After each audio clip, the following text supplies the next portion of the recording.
Gracias y paz, iglesia. Feliz día del Señor. Ya hicimos lectura del texto principal, que va a ser Hebreos 10, y vamos a enfocarnos versículos 27 al 31. Pero primero vamos a estar orando. Oremos.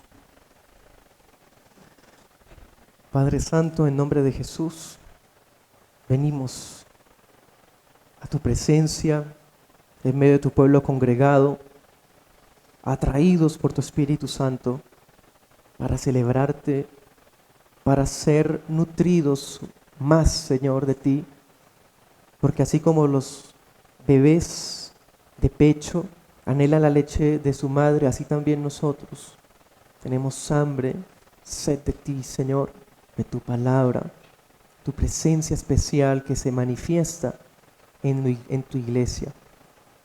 De manera especial oramos por nuestros hermanos que se encuentran pasando tribulaciones, pruebas, dolencias, enfermedades o escasez. De manera especial mencionamos a nuestra hermana Yolanda. Esta semana que pasó, afrontó un problema cardiovascular, Señor, como un preinfarto. Oramos por ella, Señor, para que en tu amor la fortalezcas, le des el vigor, despeje sus arterias, su sistema arterial cardiovascular y pueda, Señor, en tu gracia tú darle más años de vida para que te conozca más y más, para testimonio en su hogar y de sus hijos. Damos gracias porque la semana pasada algunos hermanos estuvieron enfermitos y por tu amor hoy están con nosotros, bien, sanos y fuertes. Gracias porque es tu cuidado con nosotros, Señor. Oramos por esos hermanos que están viajando. De manera especial mencionamos a nuestros hermanos Alberto, Patricia, para que en su regreso puedan ellos volver felizmente y retomar el congregarse cuando estén aquí nuevamente.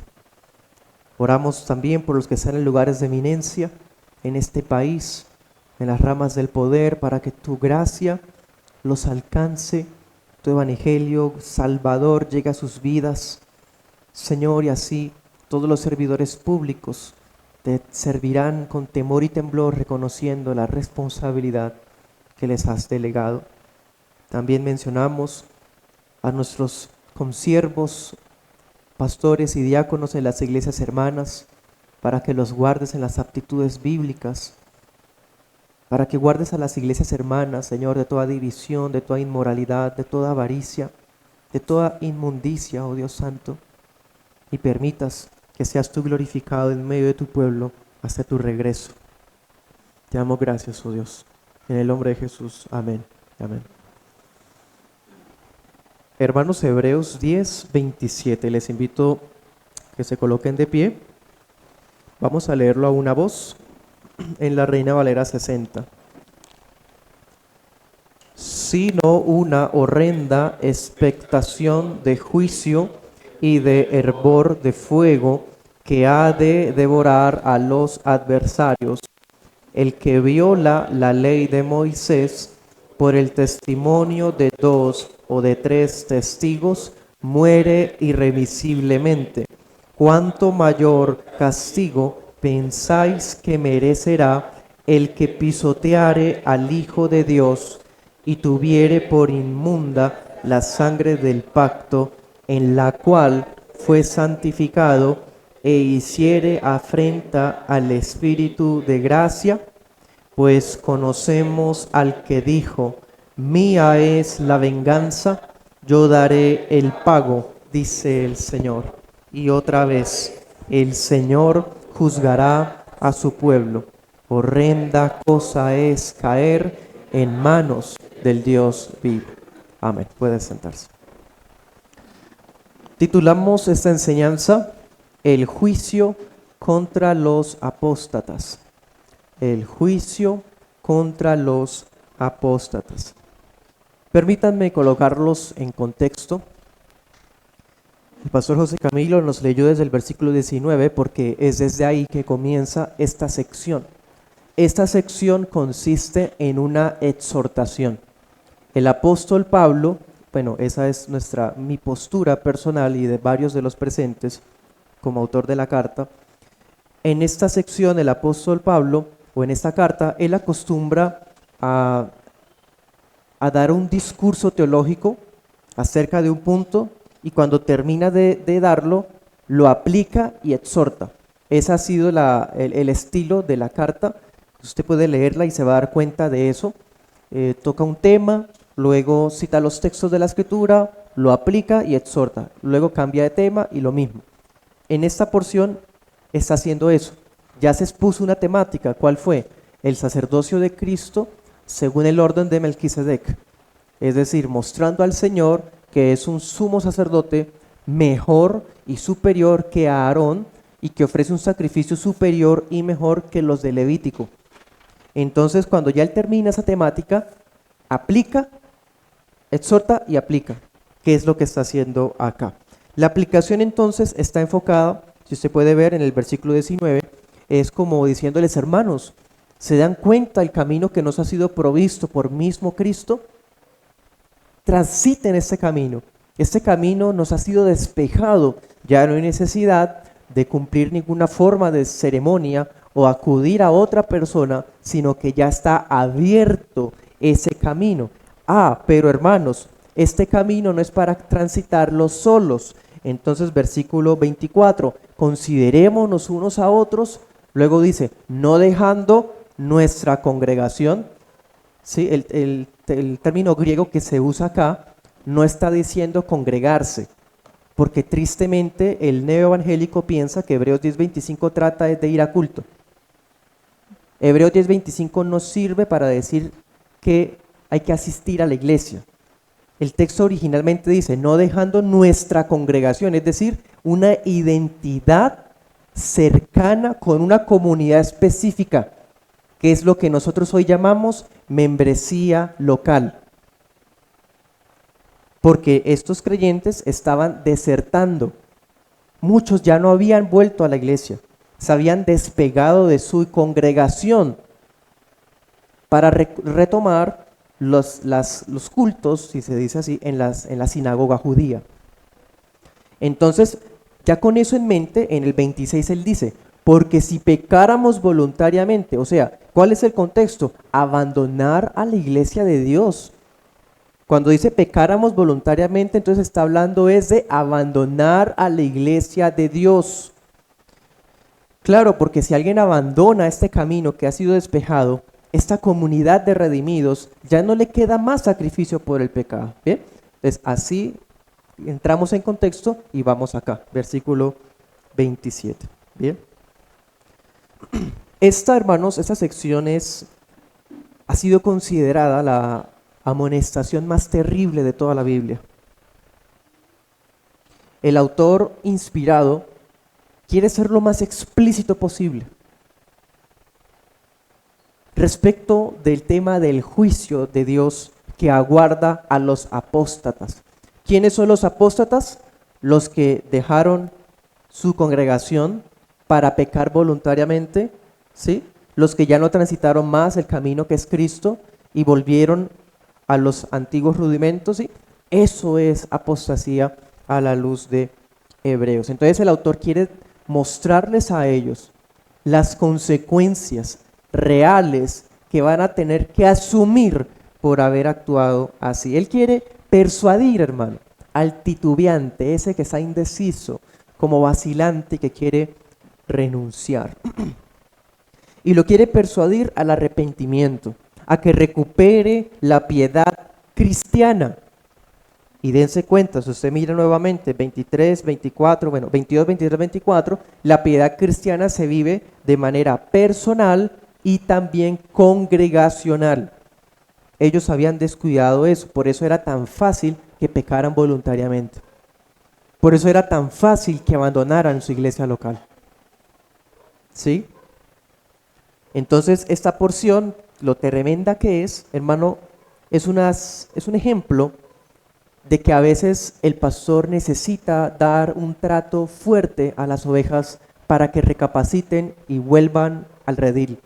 Estas ovejas necesitaban estas palabras fuertes para que regresaran y dejaran esa actitud dispersa y rebelde. Vamos a estar estudiándolo en 2 puntos. El primer punto será del 27 al 29, el castigo que espera a los apóstatas. Y el punto 2, versículos 30 y 31, será un juicio trinitario. Comencemos, versículo 27, el castigo que espera a los apóstatas. Dice el 27, una horrenda expectación de juicio y de hervor de fuego que ha de devorar a los adversarios. Impresionantes palabras. La implicación detrás de esta amonestación debe ser clara para todos nosotros, es directa. Todos los cristianos que abandonan la comunión con su iglesia, ¿sí? Todos los cristianos que desechan su confesión cristiana de fe, aunque deserten al camino viejo del judaísmo, porque es el mismo Dios, aunque deserten a ese camino viejo de sus raíces en el papismo, bueno, estas personas, el autor quiere mostrarles que se quedan sin esperanza. Se quedan sin esperanza. Claro que sí, porque la apostasía es el único pecado imperdonable. Cometieron esas personas, los que habían abandonado la iglesia de los hebreos, habían cometido el pecado imperdonable. ¿Cuál? Rechazar de manera obstinada, temeraria, al que con tanta ternura les había mostrado su amor redentor. Habían despreciado a aquel que es más grande que Moisés, a aquel cuya sangre inauguró un pacto mejor. Por eso a ellos les espera, dice, un juicio horrendo de hervor de fuego devorador. Parece redundante. Juicio horrendo. Bueno, y lo describe, hervor de fuego devorador. Usa expresiones que, por ejemplo, usted puede ver Isaías 26:11 y también 2 Tesalonicenses 1:8. Dice la Reina Valera 77, un fuego airado que está a punto de consumir. También se puede traducir así. Es una descripción impresionante. Y cuando uno lee esa descripción, se concentra en ella, necesariamente, hermano, usted debe recordar por lo menos 3 escenas, 3 cosas. Primera, este fuego devorador no le acuerda a Nadab y Abiú, por ejemplo. Hacen algo no ordenado y sale fuego de la presencia de Dios y los consume. ¿Qué otro caso les puede recordar? El séquito de Coré. Llevaban cada uno su incensario, Dios les había dicho que no, que solamente eso era Aarón, pero ellos no, nosotros también somos santos. Nosotros también, Dios nos ama, entonces nosotros también podemos servirle a Dios a nuestra manera. Y van con sus incensarios y sale fuego de Dios y los consume. Y la tercera cosa que nos debe recordar, y si me permiten, la más importante, es el infierno. ¿O no? ¿Cómo no recordar al infierno cuando leemos estas palabras? Hervor de fuego devorador, juicio horrendo, fuego airado que consume a los enemigos. ¿Eso no es el infierno? Claro que sí. O sea, en esta porción, el apóstol quiere ser explícito en decir lo que antes había insinuado implícitamente. ¿Qué? Que todos los que se alejan del evangelio, todos los que abandonan su identidad con la iglesia de Cristo, todos los que se entregan voluntariamente a una vida de pecado, son parte de los enemigos de Cristo. Y ellos van a estar cierta e ineludiblemente bajo la planta de sus pies. Versículo 28. El que viola la ley de Moisés por el testimonio de 2 o de 3 testigos muere irremisiblemente. Bueno, él les describe el castigo, que se compara con un fuego vivo, airado. Y ahora él quiere cuestionar a los hermanos, a los destinatarios, a los lectores, a nosotros. Un cuestionamiento que sirve para hacernos comprender por qué es que merecen algo tan grave. ¿Es que acaso el judío no tiene el mismo Dios o el católico romano? ¿Es que acaso el unitario no tiene el mismo Dios? ¿Por qué entonces decir que si un creyente de la sana doctrina se desvía tras esas cosas es un apóstata? Por mencionar alguna, ¿no? Porque hay muchas más, por supuesto. Si hay un cristiano que de repente judaiza, otro ejemplo, o que resulta en el gnosticismo, otro ejemplo. ¿Por qué se les trata de esta manera tan severa? ¿De verdad merecen ser tratados así? ¿No es que el Nuevo Testamento tiene más amor? ¿Dónde queda la gracia de Cristo? Entonces en el versículo 28 él explica y él quiere hacer ver a la persona por qué es tan grave el castigo. ¿Por qué es tan grave el castigo? Porque es gravísimo el pecado. Si el que desechaba la ley antigua, el que la menospreciaba, el que la violaba, si el que hacía eso con la ley antigua no tenía escapatoria de la pena capital, está cuestionando él esto. Si en el antiguo pacto el homicida no tenía escape, el hechicero, el idólatra, el homosexual, el que cometía zoofilia, la lesbiana, la que abortaba, debía ser ejecutado, ¿qué esperamos hoy bajo el nuevo pacto? Él dice, si antes, en esa ley que en el contexto él le dijo que era obsoleta, desaparecida, inútil, así le dijo él a la ley antigua, el apóstol en Hebreos, si esa ley trataba así y ejecutaba sin ninguna misericordia por el testimonio de 2 o 3 testigos, sin falta irremisiblemente morían, ¿sí? Ahora cuestiona, ¿qué clase de castigo mayor merece el que pisotea al Hijo de Dios?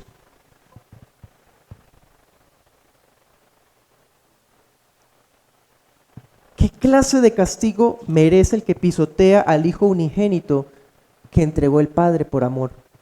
De tal manera amó Dios al mundo que ha dado a su Hijo unigénito, pero el apóstata lo pisotea. ¿Qué clase de infierno merecen los que tienen por cosa común, inmunda, sin importancia, la santa sangre del Cordero del nuevo pacto? ¿Qué clase de juicio infinito merece el que insulta, ultraja, ofende al Espíritu Santo? ¿Se dan cuenta? Él está tratando de mostrar por qué es tan tremendo ese juicio sobre el apóstata. Leamos Deuteronomio 17. El apóstol está aludiendo a este pasaje. Deuteronomio 17. Deuteronomio 17, 2.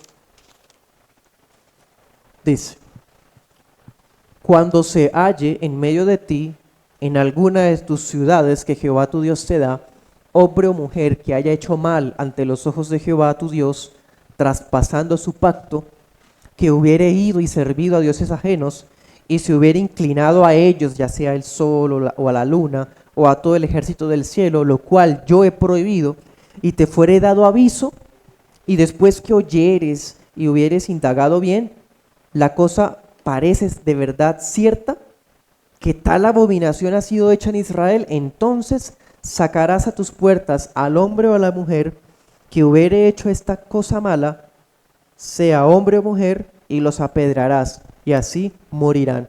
Por dicho de 2 o de 3 testigos morirá, el que hubiere de morir, no morirá por el dicho de un solo testigo. Él está citando este pasaje. ¿Qué le pasaba al apóstata del antiguo pacto? Ese israelita que resultaba adorando a Baal, se iba a adorar a la reina del cielo, a Astarte, a Acera. ¿Qué les pasaba? ¿Qué le pasaba a alguien que decía que era profeta, que Dios la avalaba, y resulta que no era profeta real? ¿Qué dice el pasaje, hermano? Que con que hubieran por lo menos 2 personas que confirmaran eso, que el fulano había hecho, debía ser muerto. Entonces él dice, Un judío bajo el Antiguo Testamento, cuando era descubierto apostatando, debía ser ejecutado. Y no solamente era un juicio individual. ¿O qué le pasó al reino de Judá? ¿Qué le pasó al reino de Israel, hermano? Anote ese texto, Amós 3:2. La retribución que sufrió Israel fue un testimonio fiel de la veracidad de la amenaza de Dios. Dios hace promesas, pero Dios también hace amenazas. Y en esas amenazas, así como Él cumple las promesas, Él también cumple las amenazas. Israel es un ejemplo de eso. Fue arrasada por Asiria, fue arrasada por Babilonia, fue arrasada por el Imperio Romano. ¿Cómo entonces a estas alturas alguien dice, ¿no? Como ya les he dicho antes, es que en el Antiguo Testamento era más difícil todo, ¿no? Era peor. El autor de Hebreos quiere dar a entender lo contrario, que bajo el nuevo pacto el castigo es peor. Todo desvío que haga un creyente tras una religión falsa es equiparable a ir tras dioses ajenos. Alguno de los hebreos diría, pero Pablo, la hermana tal o el hermano tal no volvieron al culto con nosotros los domingos, pero siguen yendo al Shabbat a la sinagoga. Él les está diciendo, merecen juicio de hervor de fuego.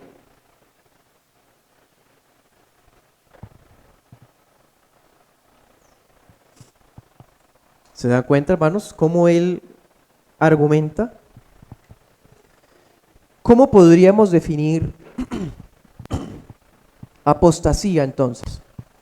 ¿Cuál es la definición bíblica de apostasía? Leamos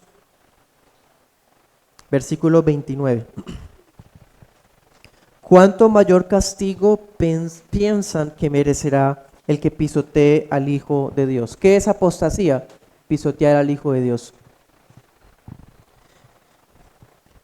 ¿Cuánto mayor castigo piensan que merecerá el que tenga por inmunda la sangre del pacto en la cual fue santificado? ¿Qué es apostasía? Tener por inmunda la sangre que inauguró el Nuevo Testamento. ¿Cuánto mayor castigo piensan que merecerá el que haga afrenta al Espíritu de gracia? ¿Qué es apostasía? Insultar al Espíritu Santo. ¿Se dan cuenta? Entonces esto conecta al pecado imperdonable de Primera de Juan y conecta a la blasfemia contra el Espíritu Santo que aparece en los evangelios. Ese es el pecado de un apóstata. Entonces dense cuenta, ¿no? Hay una triple descripción de lo que es la apostasía. Y así pasamos al segundo punto. Un juicio trinitario.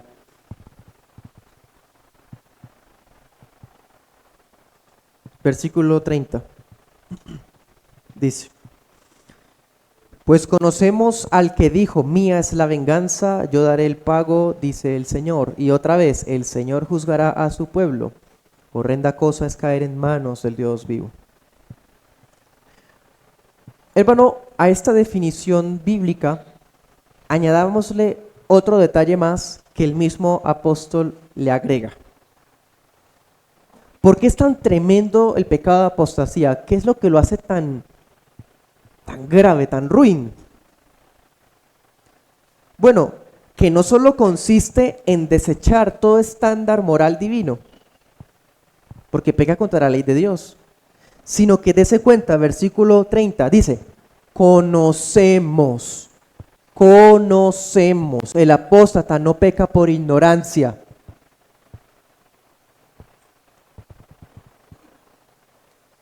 El apóstata desprecia el conocimiento del evangelio. Lo que sabe de la sana doctrina lo pisotea con determinación. Sabe del infierno, sabe de la ira de Dios. Sabe de Dios, conoce la palabra, conoce la doctrina, pero no le importan las consecuencias que vienen sobre su vida. Entonces pudiésemos definir la apostasía de esas tres maneras y añadámosle que eso lo hicieron sabiéndolo, voluntariamente, no por ignorancia, con soberbia. Prácticamente el apóstata trata a Cristo como un engañador, como un impostor endemoniado. El apóstata trata a Cristo como si su pacto fuera un engaño. El apóstata trata como inmundicia aquello que es lo único que puede salvar a las almas, la sangre preciosa de Cristo. La única cosa que puede proveer completa propiciación de la ira del Padre, la preciosa sangre de Cristo, al apóstata no le importa. El apóstata injuria al Santo Espíritu de Dios. En pocas palabras, la apostasía es un tremendo pecado de rechazo y escarnecimiento en contra del Dios Trino. Es un pecado contra la Santísima Trinidad.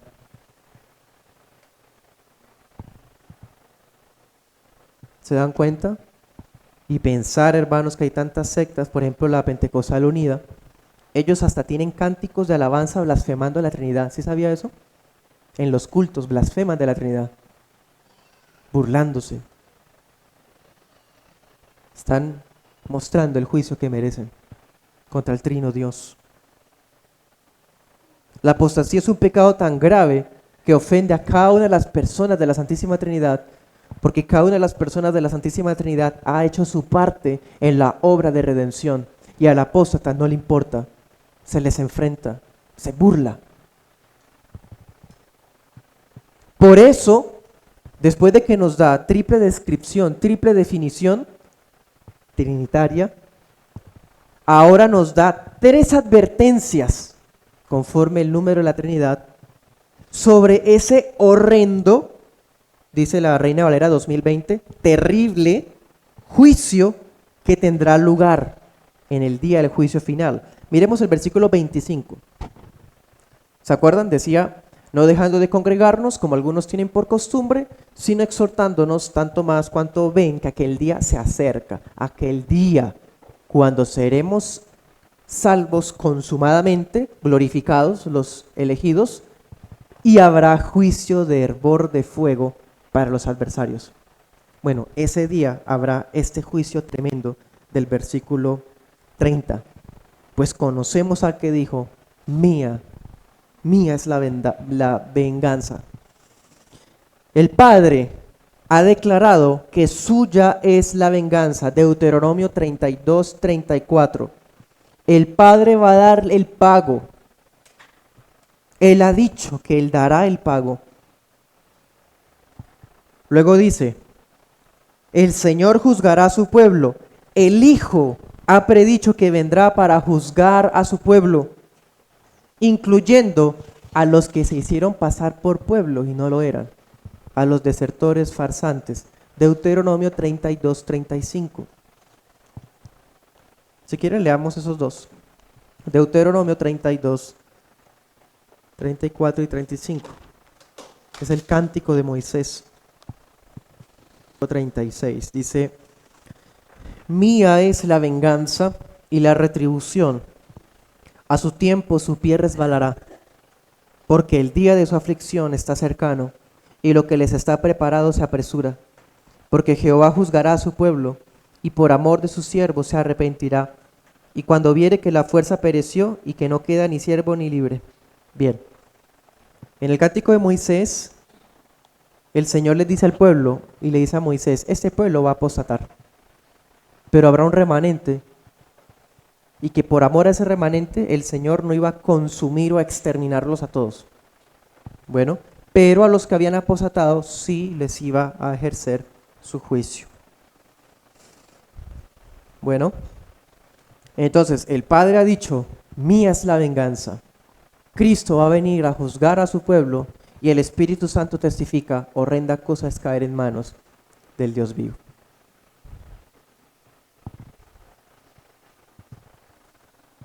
Ese es el testimonio trinitario.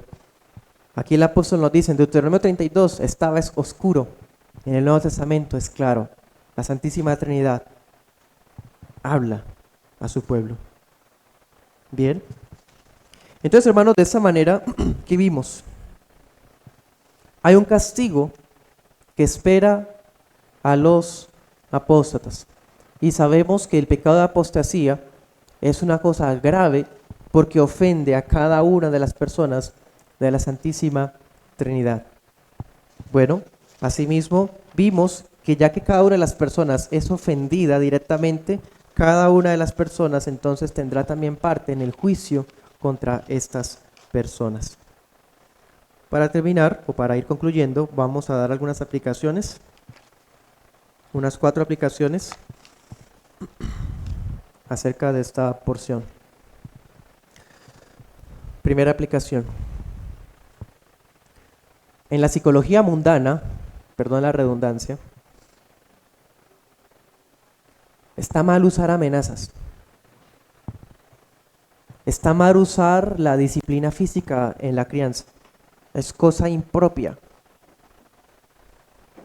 Pero, hermanos, pasajes como este evidencian cuán buenas y eficaces pueden ser las amenazas y los castigos. Las amenazas, ¿para qué amenazar a un pueblo que es salvo siempre salvo? En el buen sentido de la expresión. ¿Para qué amenazar a una iglesia que Dios ha prometido que nadie la arrebatará de mi mano? Hermano, porque aunque hay un decreto de salvación, hay una responsabilidad individual que yo debo andar en ella todos los días. En esa responsabilidad a mí todos los días me corresponde la santificación, la perseverancia, la lucha contra el pecado, contra mi carnalidad. Entonces las amenazas son buenas. ¿Qué sería de nosotros si desconociéramos la realidad de los juicios de Dios? Nos volveríamos como el hipercalvinismo de la secta Creciendo en Gracia. Entonces, hermano, este castigo del que habla acá no solamente le aplica a los apóstatas que ya, mejor dicho, demostraron que son réprobos. Este castigo que estamos leyendo hoy aplica también a ese cristiano que, aunque es un hijo de Dios, está pecando voluntariamente. Dice la Escritura, ¿se acuerdan por allá en Corintios que cuando tomaban la cena indignamente muchos habían muerto ya? ¿Se acuerdan de eso? La ira de Dios es eficaz, es real hasta sobre su pueblo, hermano. ¿No dice el apóstol, entregue el altar al Satanás para destrucción del cuerpo y salvación del alma? O sea, el hombre había cometido un pecado gravísimo que debía ser excomulgado, pero no por eso dejaba de ser hijo de Dios. Entonces, era un hombre salvo, pero por el pecado que cometió, Dios lo corta. Es preferible, si me permite la expresión, Dios prefiere quitarle la vida a un hijo suyo en pecado a dejarlo que se revuelque más en el pecado.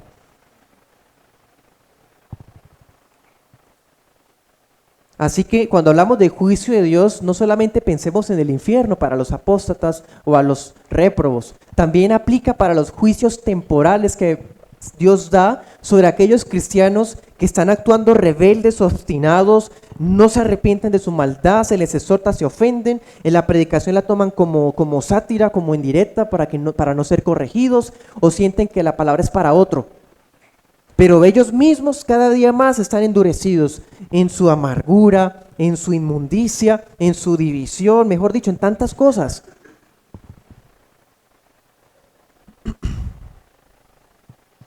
¿No son buenas las amenazas? Claro que sí. Porque aun cuando usted y yo no estemos cometiendo un pecado voluntariamente que sea grave, porque pues bueno, ¿cuál pecado de nosotros no es voluntario, hermano? Un pecado grave voluntariamente, aunque no estemos inmersos en una práctica habitual de una cosa, la amenaza nos sirve para que sigamos así, para perseverar, ¿o no? ¿No son buenos los castigos? También son buenos. La disciplina de Dios produce frutos apacibles de justicia, así como cuando la disciplina en casa genera un niño educado, hijos obedientes, más tranquilos. Da resultados, aunque duele. Segunda aplicación. Miren, 1 Corintios 6:18 dice que la fornicación es uno de los pecados más graves porque daña directamente al cuerpo, ¿se acuerdan? Bueno, si la fornicación es el pecado más grave contra el cuerpo, la apostasía es el más grave contra el alma. Ese creyente descuidado, que desprecia los medios de gracia y que poco a poco se va alejando de su iglesia local, está cometiendo un pecado gravísimo contra su alma. Y si usted es hijo de Dios, lo puede testificar. ¿O acaso no nos enfriamos cuando descuidamos esto? ¿Cómo está nuestra alma cuando empezamos a tener ese tipo de actitudes o malos pasos? Dios nos guarde, hermano, porque no se nos olvide que la apostasía no es un pecado que viene de la noche a la mañana, va poco a poco y siempre comienza con descuido, con desinterés, con desapego, con individualismo.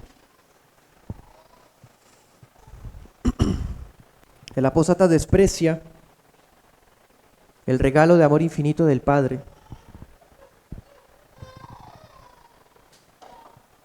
Rechaza la obra preciosa del Hijo. Denigra al Espíritu Santo y, como vimos, no lo hace con ignorancia, lo hace desafiante. Desafiante. Y uno dice, ¿cómo puede ser posible que un cristiano que conozca toda la escritura de esta manera, que haya leído la Biblia o que haya sido discipulado de la sana doctrina, tenga esas actitudes? Hermano, sí es real. Yo conozco casos así. Y usted también seguramente. Y hay una actitud desafiante. Muchas veces hasta Dios les quita la vida. De un momento a otro mueren. Y otras veces es preferible que Dios les quite la vida, hermano, a que otras veces los deje perderse y perderse más. A los apóstatas, ¿por qué van a tener que asumir un juicio de fuego, hermano? Porque no tienen mediador, lo pisotearon. Los apóstatas no quieren mediador, no les importa. Los apóstatas no son las pobres víctimas del Dios calvinista. Es que ellos no los escogió, entonces ellos por eso hicieron eso. No, eso es una falacia ridícula. El apóstata es víctima de su propio corazón depravado, obstinado. No se arrepintió, no escuchó, desafió al santo Dios. Tercera aplicación. Recordemos Hebreos 6:4. Dice, porque es imposible que los que una vez fueron iluminados y gustaron del don celestial, fueron hechos partícipes del Espíritu Santo, gustaron de la buena palabra de Dios, en fin. Usted puede leer esos versículos y se conectan muy bien con esto que estamos viendo hoy. Hermano, ¿sabe? Quiero insistir un poco más en el hecho de que el apóstata no peca por ignorancia. Es más, el apóstata disfrutó un cierto grado de santificación por un tiempo. ¿Qué decía 6:4? Decía que fue iluminado, conoció la doctrina, gustó del don celestial. Pensemos que él haya testificado un milagro en su vida, por ejemplo. Fue hecho partícipe del Espíritu.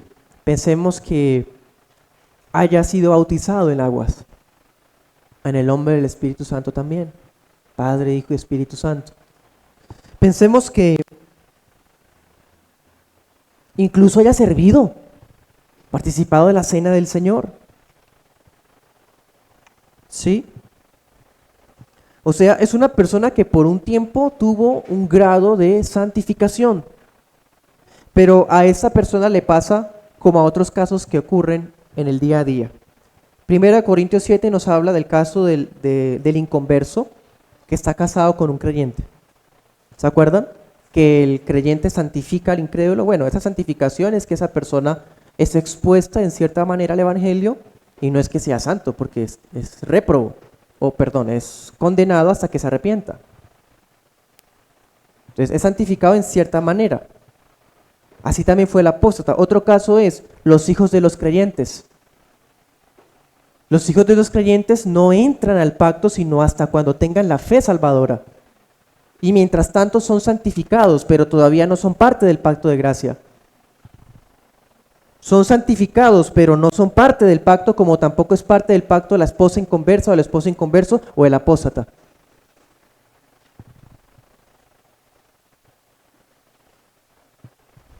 Entonces, lo que intensifica el castigo sobre ellos es que conocieron el Evangelio, estuvieron cercanos al Evangelio, profesaron ser cristianos, pero tomaron la decisión voluntaria de despreciar las verdades que el Espíritu alguna vez les iluminó.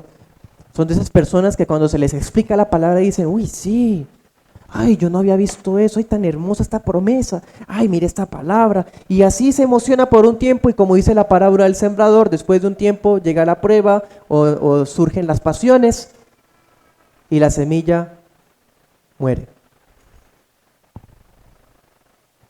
Estas personas planean su apartamiento del pueblo de Dios. Es que, dése cuenta, no es ignorancia, no es involuntario. Es voluntario, es premeditado. Esta persona dice, bueno, yo voy a empezar a faltar a la iglesia y así cuando yo deje de ir, pues no va a ser tan duro, ¿no?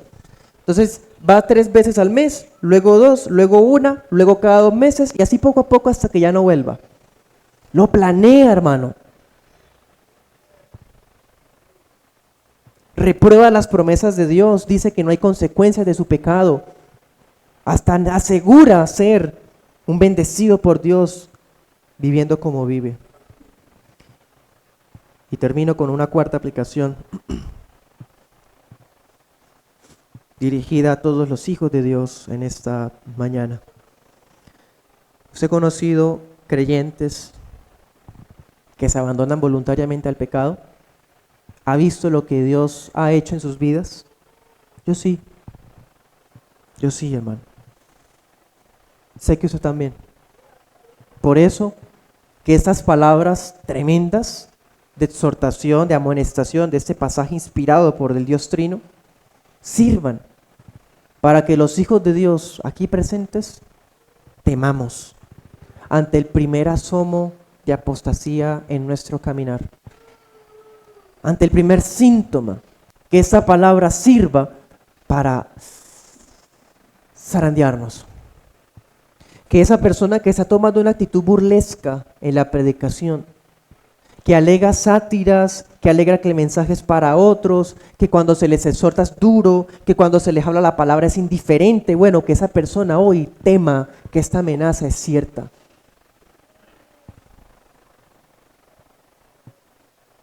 Que aquel creyente que está apagado, como desanimado, como el pábilo que humea, vuelva en sí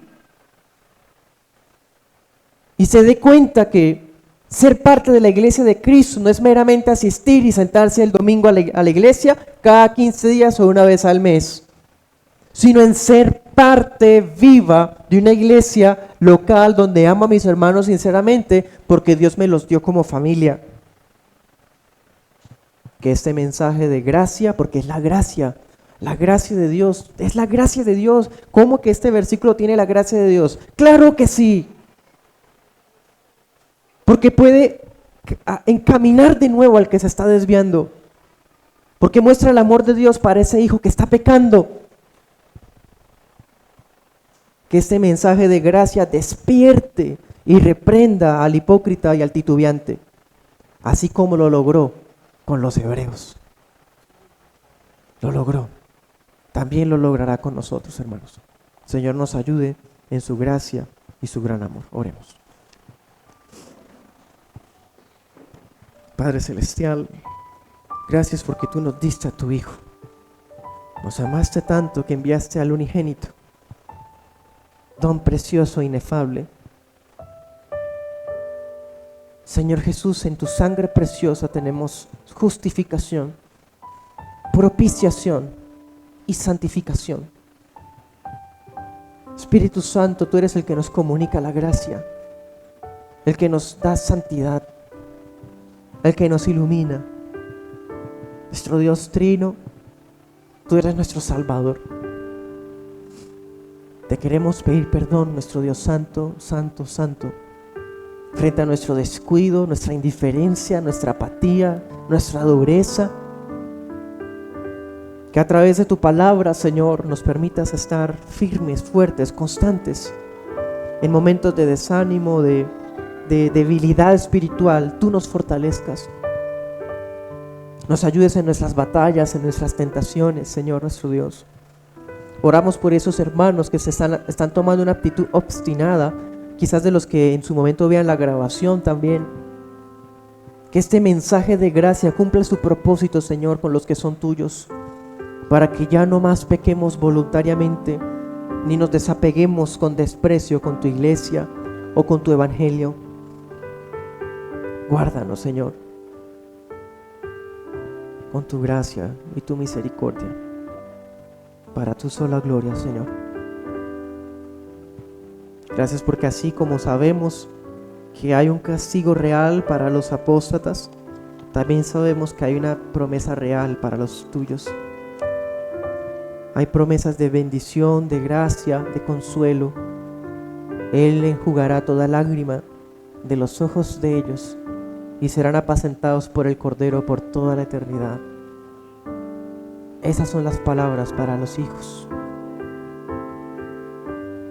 Que seremos como una columna en el templo de Dios, con el nombre de Dios en nuestras frentes, vestidos de blanco resplandeciente.